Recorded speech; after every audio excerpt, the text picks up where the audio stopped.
Welcome to another Overwatch tier list with J3 and Samito FPS. We're gonna talk about metas this time. I hope you guys are ready for this one. And you know, Stylos is gonna come out in 3 weeks, 2 weeks.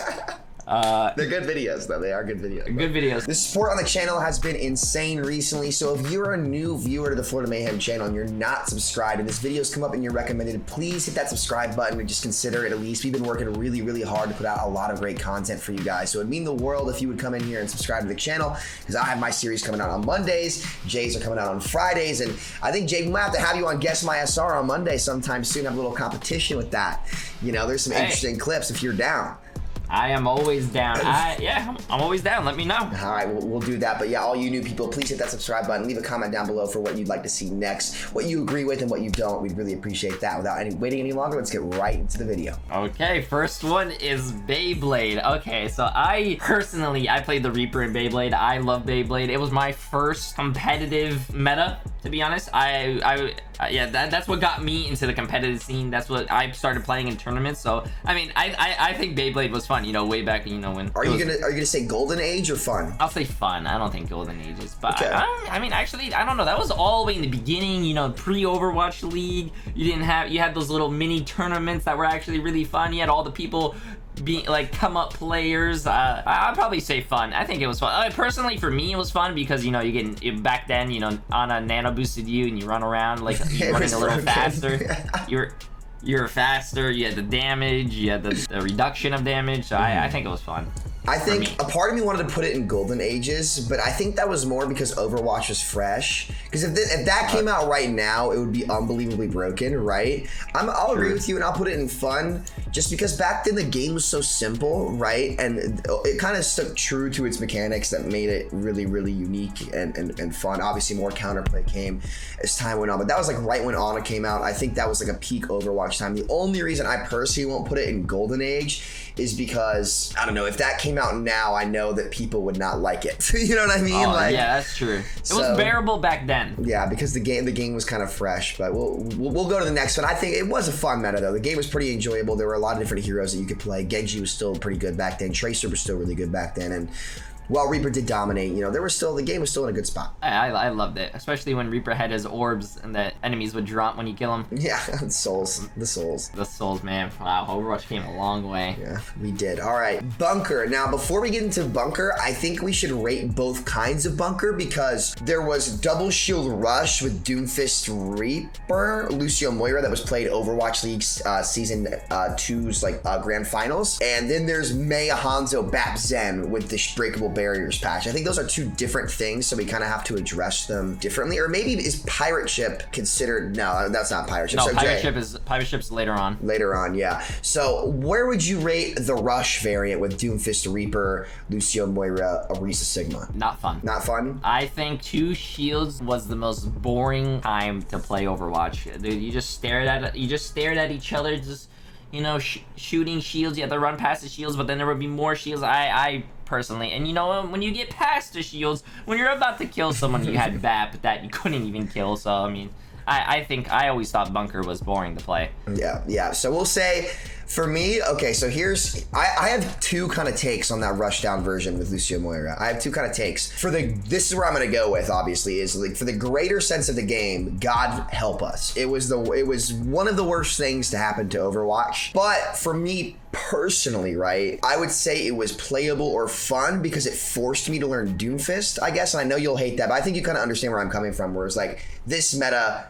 was so bad for all my other characters that it forced me to learn a new character that I enjoyed. So like, if you were a Doomfist one trick, it was probably fun, but I think for the sake of the game, I honestly want to put it in God help us. So that's because I think like the diversity of the game and the principles of the game just kind of changed in that sense. I mean, if I agree with you. I think it wasn't fun. So, but I mean, if you learn Doomfist, like later on when like Double Sniper came out, I actually had to learn Hanzo, and that's where I learned Hanzo basically. So I mean, Oh, I mean, some stuff comes out of it. Like, you do learn new. It just wasn't good for the game. It just was not good for the game. So that's why I want to put it in the lowest of the low. That, like, my personal enjoyment of it like fluctuated, but I know for the grand scheme of things, it definitely was not good. So that's what we think about the Lucio Moira edition of Bunker.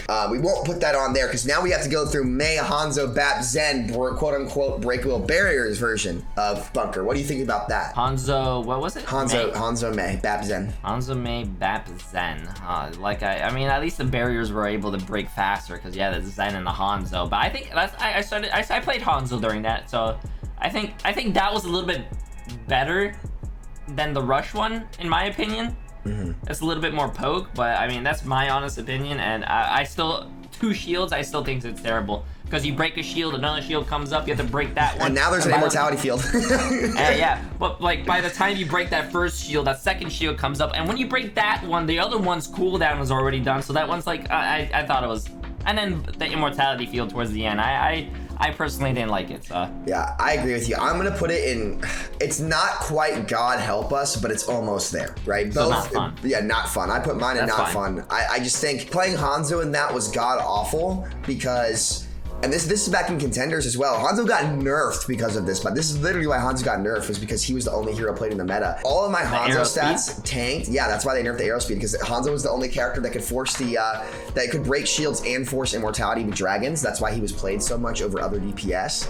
And it's just like, what made Hanzo fun just wasn't viable because you couldn't actually kill anything. You were just a shield bot. And like the core principles of the game with like, not just cooldown management, but flanking and off angles, like quick value, like the kind of hectic Overwatch that can be really, really fun. And just the core principles of the game just were not good. So that's why I just hated playing it, even as a Hanzo player.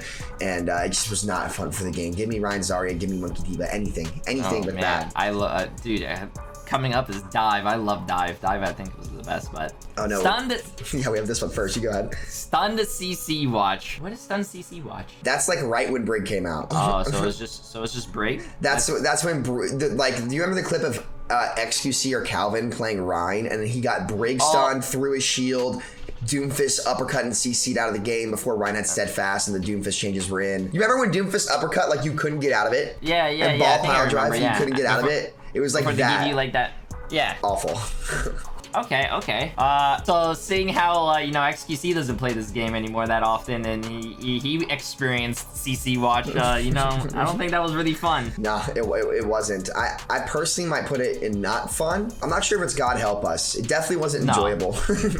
I don't think God help us. I don't think God help us. Yeah, not fun. We'll just say not fun. So Dive, in my opinion, and I'm pretty sure the comment section will also agree with me, Dive is just the golden ages. It was season 4, season 5. It was beautiful back then, man. You had Winston, Diva, Tracer, Genji, what was it, Lucio Zen, or Mercy Zen some teams ran, or Lucio Mercy actually some teams ran, and also sometimes teams played Ana. Like who knows? For the Nano Blade, I think Dive was just a lot of fun back then. I don't know how many people are in the comment section played 3.5 years ago, but I think it was really fun. Probably the most fun of Overwatch that I've ever played. Really. Yeah, it was like current Overwatch back then with like hero diversity, because you didn't force Dive everywhere in rank. Like you could play Hanzo at some points, even though he wasn't that great. Like you could play Widow, you could play, there was Mercy Zen Dive where Widow Genji came in, right, for a little bit there as well, and people loved that. You even saw McCree on some places, and it was just very diverse meta, and most importantly, the gimmicky heroes that broke the game weren't implemented yet.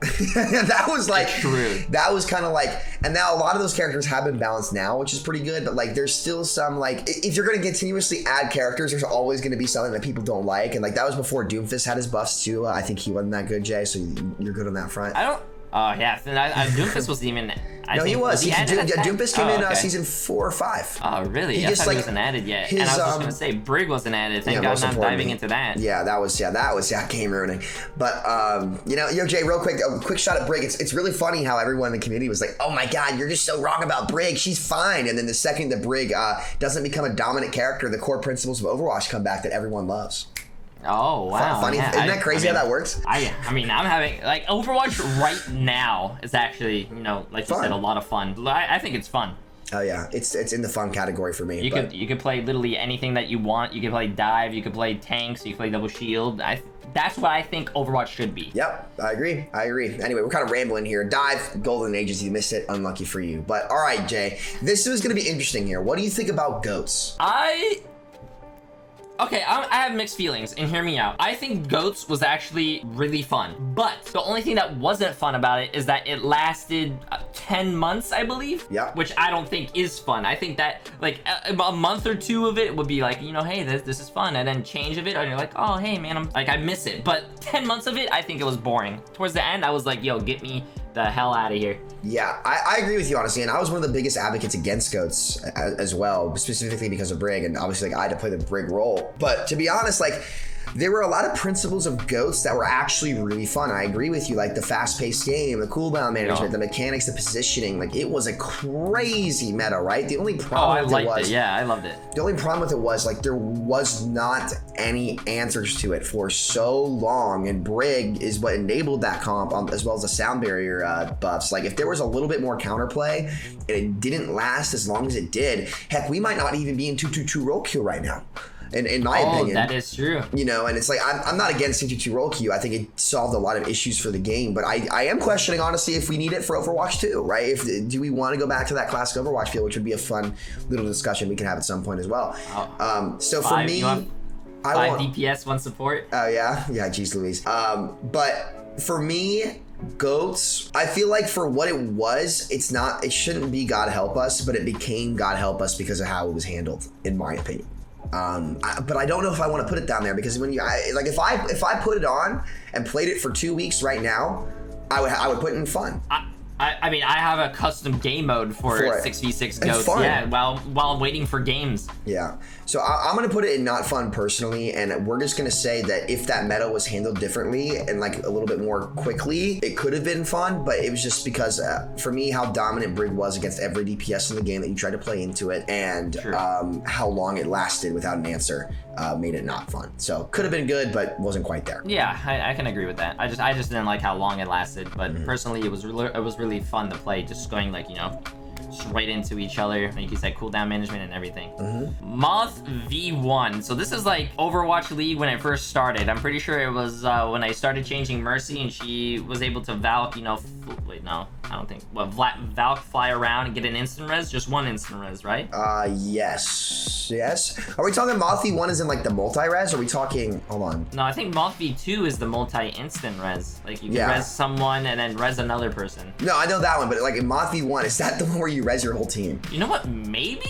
Do you want to treat that one as like the res your whole team and the Moth V2 like the first Valk buffs and stuff? Okay, yeah, we could do that. That makes a little bit more sense. What do you think of old Mercy res, Jay? Okay, old Mercy res.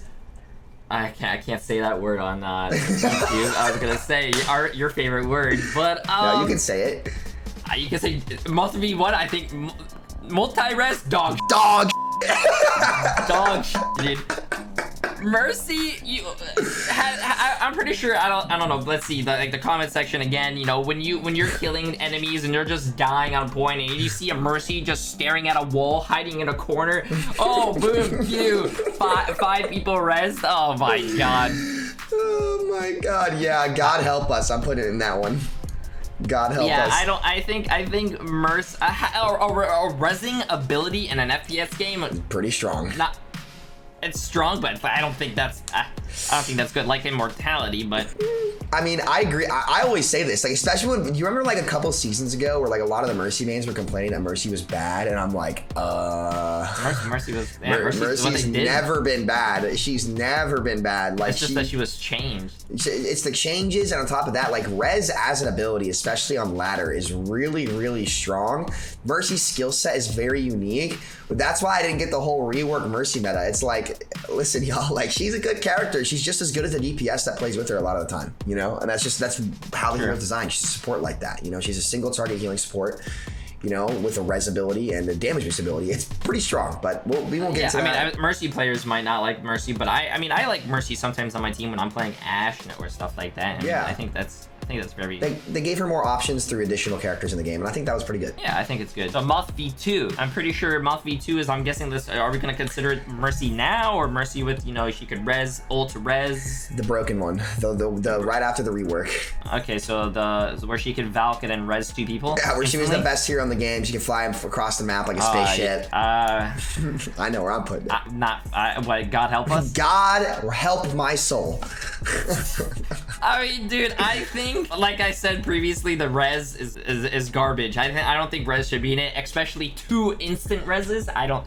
And you were invulnerable when doing it too, remember? You got invulnerability when resing, I'm pretty sure. Maybe. I don't know. I'm just gonna say the fact you can never have a meta where like Diamond Mercy mains are hitting 4,400, their hero gets changed, and then they're back down to 3K. Like, it's just like, it just completely broke the game in the main support role for like 3 or 4 months. It was not good. That is true. I don't. Yeah, Mercy. Ugh. Unless you're pocketing us, in which case that is okay. If you're pocketing us, yeah, thank you. Keep doing it. And if I see you on the other team pocketing someone else, you're banned. Okay.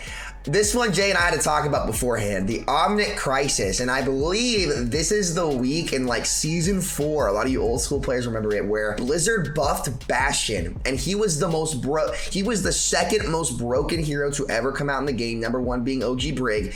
But literally, guys, Bastion's Ironclad reduced so much damage when he was in tank form that he could sit in a Dragon Strike and self-heal and not go below 200 health, survive a Pulse Bomb, and 2 Nanoblade Slashes. You could nano a McCree, and you wouldn't even get a skull. Yeah, the bar wouldn't even, the circle wouldn't even move on Bastion. Yeah, it was like you pick Bastion or you lose. And where are you gonna put that one, Jay?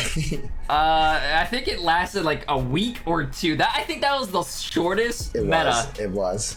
And listen, I'm gonna be honest with you, as a DPS player, seeing a Bastion on the other team, like, you imagine Temple of Anubis and you see a Bastion right square in the middle of the point with his team surrounding him with shields. Like, that wasn't fun. You couldn't beat it. You had to mirror it and use resources better. So you say not fun? I say, no, I'm saying God help us. Okay, I was gonna say, whoa. I think that was garbage. I remember doing that in a tournament. Mangachu was like, hey, dude, watch this. You put Bastion on the cart, no one killed him. Not surprised. Leave it to Mangachu to go. I would say outside of the box, but Bastion was so broken that it just was a must pick. So I agree with you there. God help us get Bastion meta out of here. That's true. I think like they changed that quick. Yeah. Props on Overwatch for changing that quick too. Yeah. Pirate shit. I don't like it. I think not fun, personally. I don't think it was game ending because like back when pirate ship was a thing, like there were answers to it via rotations and certain hero swaps. So it wasn't like, God help us, we can't beat this. It just wasn't really fun to play into. That's why I can agree with that. Like, it Bastion Tor, but like I just go Junkrat on like Junkertown. You know how teams would always go Junkertown? That was a good strat back then and still is now. If you go double shield Bastion on the cart, like they have to give you the first corner because there's no way they can hold it without dying. So True. You know, not fun. Yeah, I can agree with that. Pirate ship. Ugh. Quad tank. Okay, now quad tank. This is back in like season 3. Like, okay, so back. Okay, so where it was before Moira. Brig and everything. Yeah, else. It was with Mora too. No Moira. No Mora. It was Ana. It was Ana, Lucio for speed. Reinhardt, Zarya, Diva, and Roadhog. Hog. Yep. I think that was fun. I remember playing in that. That was fun. I agree with you because here's why. Back then, like, Ana was better, but there wasn't like the ability to shoot through targets that were full health. Like your bullets would get blocked by full HP teammates. Lucio's heal was way bigger. They hadn't reworked Lucio at this point, so he kind of was like the big AoE heal back then. The reason why I think this was kind of fun was because it didn't last too long. True. It was OG Overwatch mechanics, right? So like there wasn't broken AoE healing and sustain that kind of like reduced mid-fight decisions, right? So you understand this, like your target focus is Zarya and Hog and Diva. Like it was all about like who you went for, right? And making the right decision as to what target to focus actually meant reward or punishment because there was only the only high amounts of healing were single target healing. So you couldn't heal the whole group. So individual decisions really mattered. You could always naded it and amped it up. Yeah, you could have, but that was very infrequent. That was like once every 10 to 15 seconds, right? Based off the cooldowns. But if you look at Moira, that's just her entire kit, right? Like, I was gonna say more would have changed that whole situation for AoE healing. Yeah, it would have been very, very different. So like it stuck true to the very, very high impact individual decision making. You still could play other heroes into it, because if you remember, sometimes you'd substitute the soldier. That's right, when he got buffed and he was really, really strong, you would play triple tank. So maybe triple tank is the soldier meta, so actually I shouldn't say that. That's the next one we're gonna do. But personally, I would say quad tank was fun. I mean, maybe because it was in the honeymoon, sure, but I think it stuck true to Overwatch's mechanics. It wasn't super oppressive, and it was just I enjoyed my time. I mean, yeah, I could agree. I enjoyed my time. I played Hog in that meta, so I think it was fun. Oh yeah, I love Hog. Although D.Va did have 400 armor. True. I don't know how that happened. Oh god. All right, Jay, triple tank, and I believe this is like the season 3-ish, season 3, season 4, right when Soldier got buffed and he replaced Hog. When he had like 25 damage per bullet. I don't know if it's 25. I think it was. Maybe it was actually. I'm pretty sure it was 25, and he had a longer range, and like his bloom didn't happen after like 4 or 5 shots or something. Yeah, I'm pretty sure it was something like that. He was fun because he was broken, but I mean, he was like a sniper. You see a sniper on like Gibraltar, you could beat it. Melt. Yeah, you could actually beat Widow at long range. Who would have guessed? Soldier 76. Like that McCree. Remember like that McCree? Yes, he didn't have fall off. That's right. Oh my god, he didn't have fall off, and fall off started at 75 meters. Which is Widow's fall off right now, by the way. Like 80 meters. So McCree was just a beam, but I agree with you, dude. I really enjoyed this. Like, it was Lucio, Ana, Soldier, Rhine, Zarya, D.Va. And sometimes you get the Hog in there. It's actually, yeah, no, you played D.Va. Sometimes you get the Hog mixed in there. It was just kind of OG Overwatch, like a very basic game, what the game needed for the first, like, 2 years.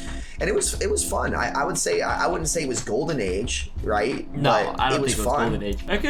I could agree with that. Yeah, it was a good time. And well, looks like we're done here, man. Is there any other meta that we kind of missed, like, recently? Because this only goes up to 17. Is there any, like, honorable mentions we want to bring up? There was Double Sniper, season, like, 13, 14. You remember where you played, like... Oh, that was, dude, that was season, like, 10. Oh, right, season 10. I remember you had to play 2 snipers. Why am I saying a tank?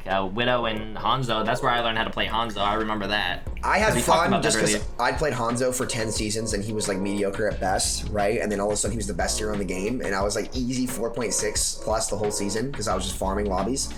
But Damage Boost Dragon was sleeper, so like for me, I had fun, but I understand why people wouldn't enjoy that unless you were a sniper player. I mean, I played Widow, and all I did was have like some Winston dive me repeatedly. So I mean, I had fun when I wasn't getting dove 24/7, but at the same time, like, getting dove is not fun. I got you, dude. I got you. Any other ones? I mean, if you want to go into it, it was, remember way back before you enrolled, you 6 soldiers. That what was that? We're not gonna open that can of worms. Not fun. Not fun. God help us. 6 soldiers, or you wanna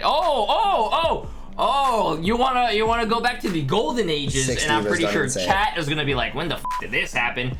You had Lucio, Zen, Winston, Tracer. Tracer was broken. I think you stacked Lucios in that. Oh, was it you stacked Lucios? Well, you did both. You did both. You could go Lucio Zen or stack Lucios, because remember, he didn't have a range cap on his healing, so you could just be in the area healing. That's true. No, Zen, you can throw orbs though, and it would stay on behind walls. I don't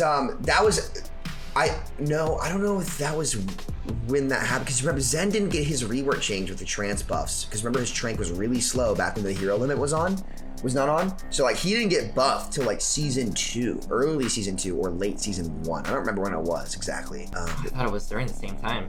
I don't remember. Those were good. Chat, you let us know down in the comments. That's how we'll figure it out. True. That is our Overwatch meta tier list. Let us know what you guys think, please, in the comment section. Let us know. Also, don't forget to like and subscribe on the video and to this channel as well. We hit, we're at 22.5K. You guys are popping, like Samito was saying. Appreciate the massive support that you guys are giving this channel and us ourselves. You can catch me at Jay3 on Twitch, and you can catch Samito on YouTube at Samito FPS. We really appreciate you guys. Thank you so much for coming. Be sure to click on screen now to subscribe to the channel and to check out the previous tier list that Jay and I made. That's gonna do it for us. Looking forward to seeing you guys next Friday, and until then, peace out.